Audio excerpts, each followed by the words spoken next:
Okay, sorry guys, we're getting ready to start. My wife just wrote me and said, can she take her dogs outside? It's by my office. They bark a lot, so give me just another minute. I'm going to reset the countdown for it may show more than it is, but it's just about 5 minutes away.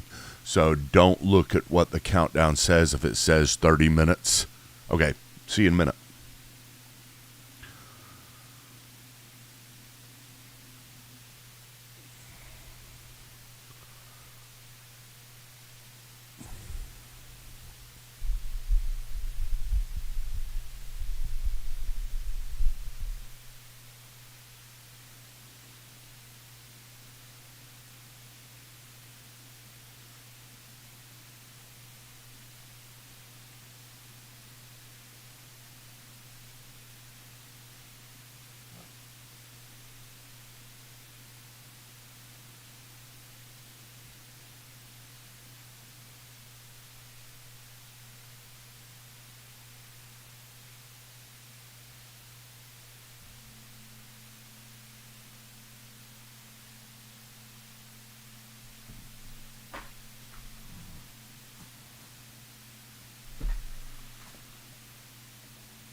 Oh, yeah. That is this and this.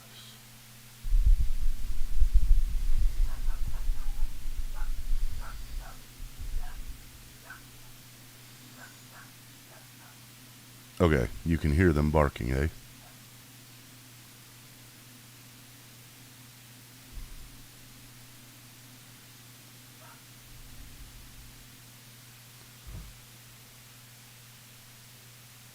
Well, that's kind of embarrassing. I thought I had the sound off earlier. Let me see, what did I say earlier? Okay, yes. I don't think I said anything damning to myself or to my family, because it would be if you heard me the way I normally talk each day. Some of you just wanted to understand. You just want to, I mean. Okay, we're getting ready to get started. I am very funny, I know. It just comes naturally, and that's the way I've got to be. I hope I'm coming through on my Facebook profile, because I looked just now and I didn't see me on my Facebook profile. If anybody is on my, not Credo House, but Michael Patton Facebook profile, and you're watching me, give me a shout out in the text, just so I know that that is running. That would be awesome. Okay, and sorry guys about yesterday. Internet was out, Cox was out all day, and off and on all day. They were doing some work to it down the street, and nothing I could do. No way to take all this equipment somewhere else and get this thing running. We have got a little mom and pop store here in my office running stuff, and it's good equipment, but I don't know how to use it well enough to move it. I can't hardly touch it each day. I'm like, stay away from this computer. Don't touch one thing. I've got it exactly where I need it. All right, we're getting ready to start here. What was I going to say to start off? I don't even have my right earplugs in. Oh, well, that doesn't matter. We do have the chat going, so you can chat. And I'm progressively getting better at looking at the chat and seeing you guys, any questions that y'all have. And so remember that. This is the third session, but the 8th. Okay, I got it down. Here we go. Welcome to Theology Unplugged. I'm Michael Patton, and we are still going through Theology in a Year. I haven't given up yet. As a matter of fact, I really have gotten more excited. This is just so cool.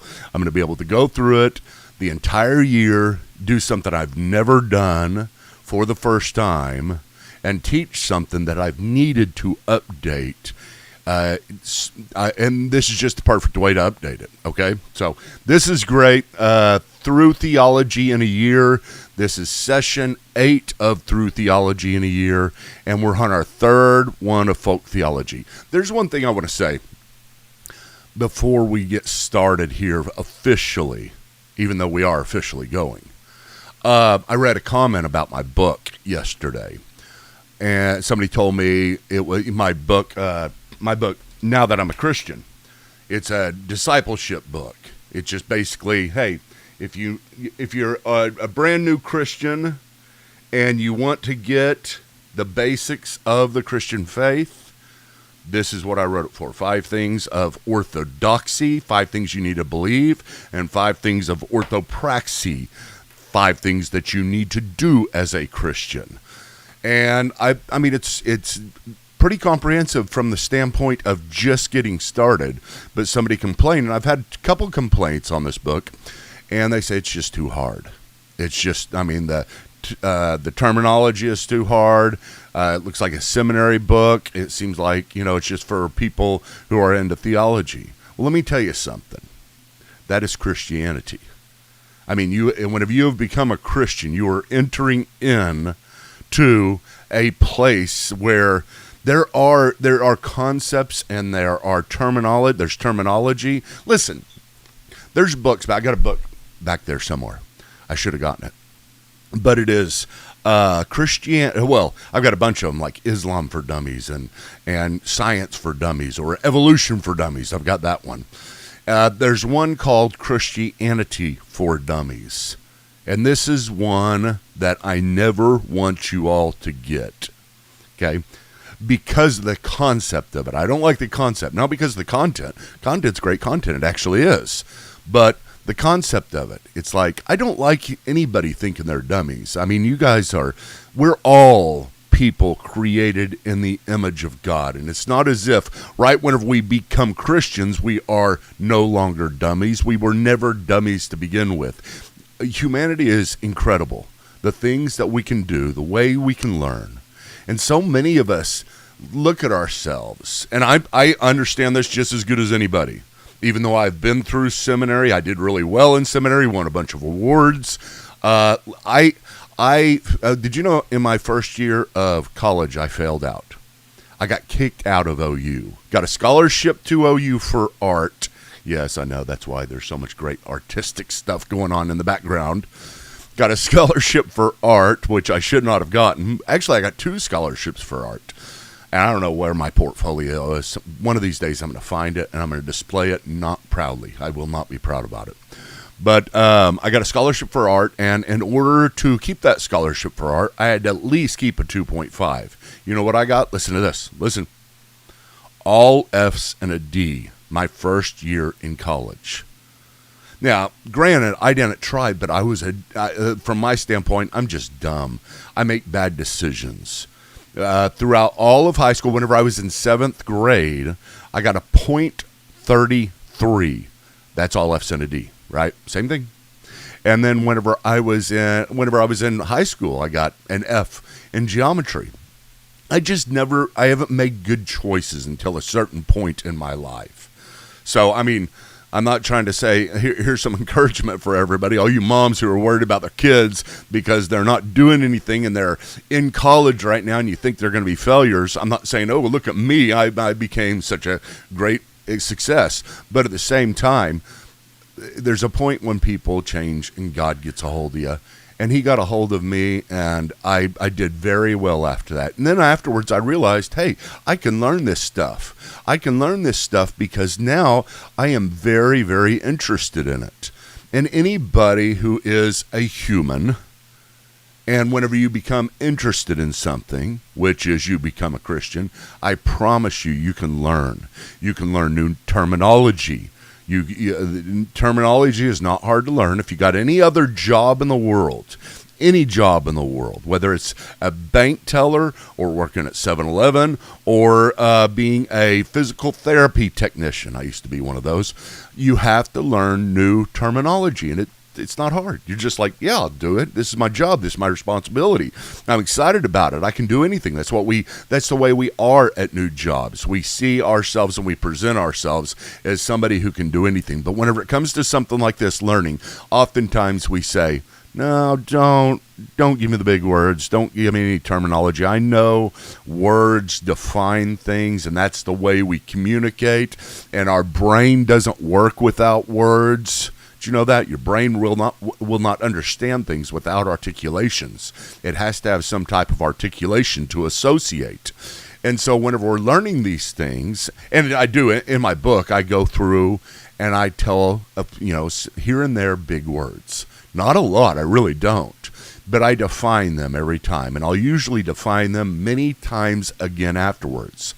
But if it triggers you to see a big word, then I'm not saying don't read it, don't get into this. I'm saying rethink yourself. You're very smart. You can pull this off. You just have to put a little bit of self-discipline into it. And so during this podcast, I probably should have said this at the very beginning, but during this podcast, yes, we are going to go through and we are going to have some big words. We're going to have some things that seem at first, wow, this is way over my head. No, don't think that way. I promise. I will define it. I'll watch your text. You can tell me some of these things. Hey, you need to define that again, or whatever else. I will. You can raise your virtual hand, but I will try to go slowly with this, and I'll repeat it, and I won't just bring it up next time thinking you've automatically learned it, especially since you're not doing this for a grade like normal. Most of the times, people get the workbook. We have a workbook for this class, and as terminology and a vocabulary, and as quizzes, and as all kinds of stuff. But in this one, we're just going to keep on redefining things just so we get it down. But please, do this because it is important. In the early church, I shouldn't be taking this long on this, but in the early church, the discipleship process lasted 3 full years before you even got to get baptized. Now, I'm not saying I agree with that, because I don't think you should have to wait that long to get baptized, but the problem was people weren't really sure if others were true Christians, and so you would become a catechumen. And as a catechumen, a learner, that's a big word, catechumen. As a catechumen in the early church, you would be under somebody who would be discipling you, your mentor. And then you'd be under that person for 3 years who would educate you and watch your life and watch your steps and really help you to evaluate you himself, in order to see, hey, at the end of these 3 years, is this person really a Christian, or is he just acting like one, right? Just kind of a faddish thing in his life. Did he just pick it up because he picked up a bunch of other gods as well? That was the way it went. And I think we have similar situations here in the world today, and we do not have a good discipleship process. We do not have somebody that you are under like I think we probably should have. Now, at this point, you are going to have to self-discipline yourself, and you're going to have to be under people. And you may not be fully under me, but at least you're submitting yourself for a time, and you say, Michael, I am going to let you educate me. I am going to have you as one of my disciplers. And doing so, you've got to listen to me. You're smart. That's one thing you have to listen to, is that you are smart. Okay, so now with all that preamble, let's move on to our theology in a year. Okay, so last time, if you remember, we were going through folk theology. We're still on the subject of folk theology. And folk theology is theology, if you remember, folk. That's a pretty easy word, right? I mean, folk. We have folklore. It's the same thing, but with theology. It's the folklore of theology. Now, I have said it before, and I'll say it again. It doesn't necessarily mean it's wrong the way I am presenting it. Okay? I'm trying to get you guys not to be folk theologians. That the theologians, people, Christians, and I am trying to get you to be a theologian, because you already are. I need to convince you, you are. And so, as a theologian, you do not want to be somebody who blindly accepts religious traditions that you have been handed down. And blindly accepts is the key. You are to critically evaluate these things. You are responsible. You have been given a brain by God. He does not like people, Isaiah 40 through 48, if you remember, he does not like people to bow down to blocks of wood. Now, that was their folklore of the day, bowing down to a block of wood without thinking about it. We do the same types of things. We accept things without really critically evaluating them, oftentimes just accepting them because they already agree with what we believe. And so last time we started with folk theology, and we gave some examples, some easy examples a couple of times ago. Asking Jesus into your heart and the sinner's prayer may have been hard for some of you guys, but again, with these things, it's like, why do you ask Jesus into your heart? If somebody asked you that, would you pause and say, I don't know. But it's the main thing that makes you become a Christian. Well, wait a minute. If you're asking me to ask Jesus into your heart, my heart, and you don't know why, but it's the most important decision of my life, I'm backing off from you, because I think you are a folk theologian. and you don't really engage with what you believe. We do engage with what we believe. You are engaging with what you believe. You can do that. But having said that, remember what I said last time? I said, wait a minute, maybe asking Jesus into your heart is found in the Bible.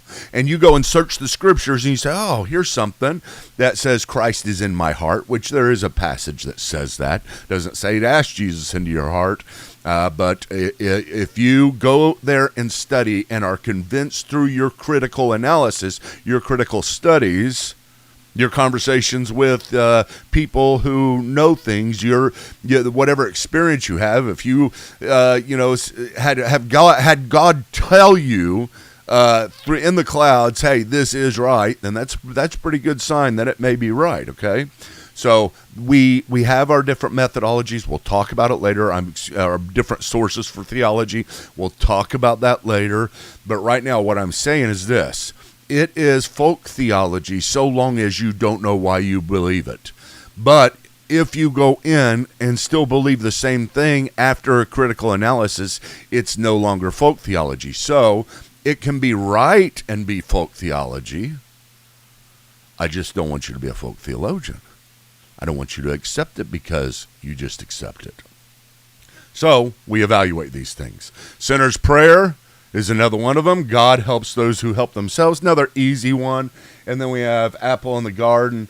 God will not give you more than you can handle. That's actually a significant one. I'm not going to spend a lot of time on it again, but so many people believe that God will not give you more than you can handle, when in the very Bible, Paul does say, God gave me more than I can handle. So we talked about that.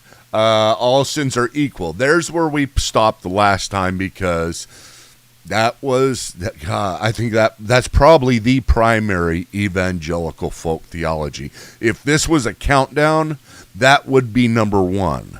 So if you missed it, go back one broadcast and listen to it, because it is important. I give my best case that all sins are not equal, and I'm not a Roman Catholic. Okay? I do not distinguish between mortal and venial sins. I do not think there is a mortal sin that will damn your soul to hell even as a Christian. And I don't think there are venial sins that are lighter ones you pay for in purgatory. We'll talk about those things later. But I do think some sins are worse than others. And whenever you believe and say that all sins are equal, you trivialize sin and you demean the reputation of God. Go back, listen to it if you haven't. Okay. And now, next one. What is the next one? Guardian angels. That's an easy one. We're getting back and forth a little bit of difficult ones, then a light one. Okay, guardian angels. Do we have guardian angels? Now, here's the deal. Folk, if you believe that we do have guardian angels, more than likely you are believing in a folk theology, because you probably have never really examined it. I remember whenever I was in 8th grade at a Christian school, private Christian school, my teacher said to me one time, Michael, and I don't know what subject we were on or how it got to this, but she said, she said, Michael, if you ask God tonight or anytime, he will reveal your guardian angel to you, and your guardian angel will show up. I was like, are you kidding me? I didn't know that. I didn't know we could do something so I just didn't know it was that easy to get a guardian angel to come. Never heard about it or anything, so it excited me quite a bit. So that night, I'm sitting there in bed, and I'm saying my little prayer, whatever it may be. You know, I used to say prayers at this age just as short as possible and read as short as Bible verse or passage as I could. I always push myself to read a full chapter, but I'd try to find something in the Psalms and find the shortest chapter, just because I was getting the guilt out of the way. I wasn't really that committed to the Lord. I was a Christian, but didn't know really what to do there. So I was praying my short prayer, And I said, oh man, I forgot, I get to pray for my guardian angel tonight. And I started to pray for it. I really did. I was getting ready to tell God, hey, will you let me see my guardian angel tonight? And then I was way too scared. All of a sudden, great fear came over me. I was like, I don't want to see that. What if I see a big, tall angel standing in front of me? What if they have a sword? I mean, I don't think I could handle it, so I never did pray for it. But guardian angels, that is something that I don't think the Bible teaches, but culture teaches. It's implicit within culture. I don't think the Bible teaches it. However, I'm not saying there are not a couple of passages that might suggest that slightly. Like Jesus saying about the children, they're angels in heaven, a possessive there. They have angels in heaven. So there's a little bit more to that, but most of the time it's just folk theology. If you go back and study it and say, wait a minute, do we really have guardian angels? And you come away convinced that we do, fine. It's not folk theology anymore for you. It's just something that might be wrong. That doesn't have to be folk theology in order to be wrong. Doesn't mean it's right if it's not folk theology. Okay, let's go to the next one. Here we go. I think this one's a little bit harder, so hang on to your seat. Here we go. We will all have new abilities in heaven. Okay, that is a little bit harder. Okay, this is talking about a whole concept of heaven that we have. That heaven is this kind of ethereal place where once we get there, you can do anything you really want. And I used to, first thing I thought I was going to do whenever I got to heaven, I used to always think this whenever I was a kid. What was it? What was the first thing you were going to do whenever you get to heaven? Come on, you know what it is. It's the same for all of us. What are we going to do? We're going to fly. Of course. That's what what superhero gift do you want more than any other? Any other? You got any super flying? Are you kidding? I mean, yeah, super strength, all that. That's all great. I want to soar through the clouds, unabated, uncarried. And so, I mean, I used to think, man, I cannot wait to fly in heaven. Right, first thing I do whenever I get there. And then I remember whenever I first started getting interested in, really studying theology, I was listening to a sermon, listened closely, and he said what we were going to be doing in heaven 24 hours a day is bowing down before the throne of God. And at that time I was like, well, wow, yeah, bowing down for 24 hours a day. That sounds great. Yeah, I can't wait. Yes, yeah, I know. A good Christian, and I'm trying to be a good Christian now. So therefore, that sounds exciting to me. No, it doesn't. That sounded terrible. I mean, it was just like, oh my gosh, I got to rethink this Christianity thing. I mean, I don't know if I can do that for all eternity. But it turns out that was kind of a little bit of folk theology he was teaching there. The whole idea of heaven, I think we have, and we'll talk about this in our last sessions, whenever we get to eschatology, but our whole idea of heaven as this ethereal realm where we're doing things, we're above the clouds, we're doing things that we would never do here. We are, kind of having this unanimous love for everybody. We are all the same, and I mean, I don't have brothers or sisters or wives or parents, and I love everybody the same. It doesn't really work out for us because that's not the way we're built. So one of the things that you find out is that we'll find out later, and I will argue for, and I will make a good argument for it, is that the new heavens and the new earth, that's what we'll be in. Christianity believes in a restored earth, that God is not moving to plan B after Eve ate the fruit, the apple, right?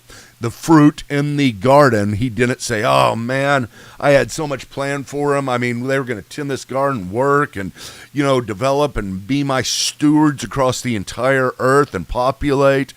And now look, I mean, they ate the apple, and I guess I'll move to plan B where everybody can fly.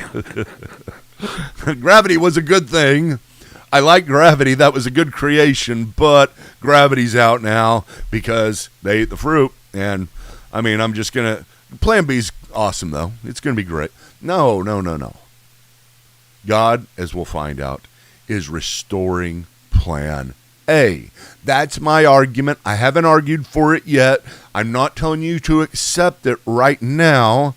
You can research it if you want. Whenever you get home, or whenever you're around your books, or whatever, you can call me and ask me. We will get a memory wipe in heaven. No, we will not get a memory wipe in heaven. Unfortunately, we won't. But we will not have the same emotions toward our memories where we bring them up.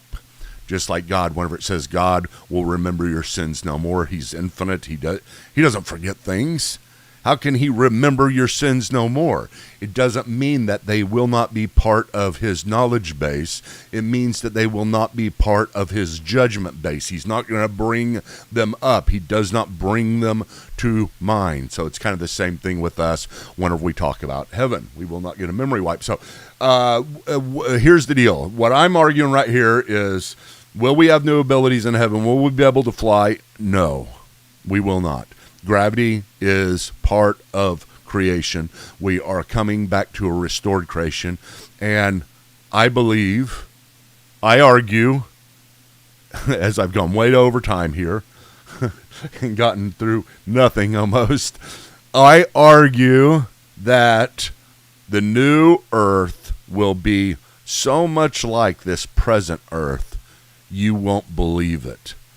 But I also argue that it will be so different from this present earth, you will not believe it. So we'll have to wait till we get to that. But listen, guys, that is part of our folk theology, I believe. That is an example I'm giving. All I want you to do is dislodge. I want you to say, God, could Michael be right about this? And think it through and see that we have lots of folk theology. We're going to do one more session, probably. I hope it's just one more session on folk theology, or I will never get through this broadcast. Listen, guys, I rely upon your support at Patreon. That is the best way to support me. If you are enjoying this series, and listen, don't leave yet, because I've got something I'm going to ask you. I got something that you can look back and rewind and watch us. But if you're enjoying this series, please do me a favor and become a patron member. It's only $3 a month. But you can become a patron member of any level you want. But $3 a month, that would be great to help keep this going. Also, listen, okay? In this room somewhere, there is a Dallas Cowboys pencil. Okay, Dallas Cowboys, that's my team. Unfortunately, it's my team. But Dallas Cowboys pencil. It's one of those pencils, if you're my age, you remember those pencils from the 80s, the late 70s and the early 80s. And all the different, every single team, I think there was, 24, 25, I don't know. But Dallas Cowboys was coveted. Pittsburgh Steelers was too, and Houston Oilers, that was just my area. But the Dallas Cowboys pencil was coveted. And I've got one somewhere in this room. If you can find it, I am going to get you one of these for free. All you have to do is on YouTube, the first person who sees it to make the comment on YouTube. And I will be checking that and congratulate whoever does it if you can do it. I don't even know if you can, because I'm looking right now and I don't see it. I know where it's at, but I don't see it. You may have to zoom in. All right, folks, thank you for joining us. This is Theology Unplugged, our Through Theology in a Year series. Thank you. It's so much fun, so much fun. It is great to have you. We had a lot of people in here this time. Hopefully I can keep you coming back. Tomorrow, we're going to try this at 9. So I'll upload this. Listen, I will upload this. This will be on all your favorite podcast catchers, just in case you want to subscribe there and make sure you don't miss it. Please comment. Please leave a review. If it's going to be a good review, leave it.